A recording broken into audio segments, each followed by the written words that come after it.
In our series, Money versus Medicine, we've covered people across the nation struggling under the weight of skyrocketing medical and dental bills.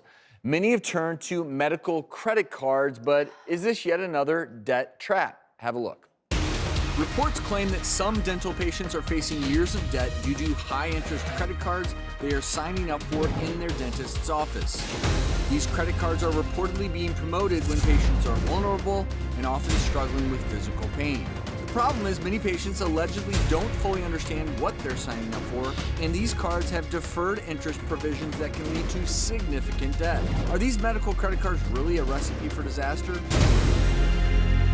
Joining us today via Skype is attorney and policy advocate Jen Flory.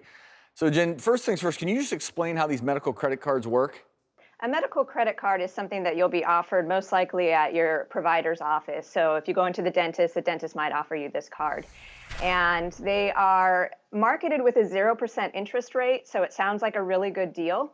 But what most patients don't understand is if they actually don't pay off the entire balance in that introductory period, that they have been accruing interest the entire time, and they've been accruing it at a very high rate. The most common card that we see is a 26.99% interest rate. Whoa. And so even if they have $1 left after the 12-month introductory period, they could end up with hundreds of dollars of interest added on.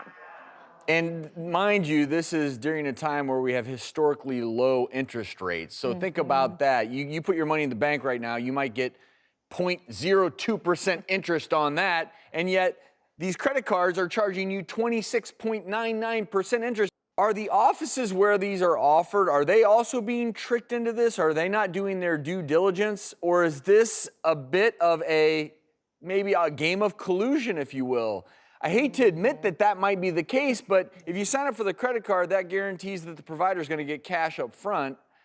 And then whoever is providing that cash, whatever company's providing the credit card, they're going to end up with this massive return when the payment comes due. So who is to blame here, if we can call it blame? Well, I think that there are strong incentives for providers to use these cards because, as you said, they get paid up front anytime you put something on the card. I don't think that all providers that offer these are actually trying to swindle their patients. Sometimes it's being offered as a product of last resort. But we also hear a lot of people being pressured into using a product like this instead of something that might be more beneficial to them.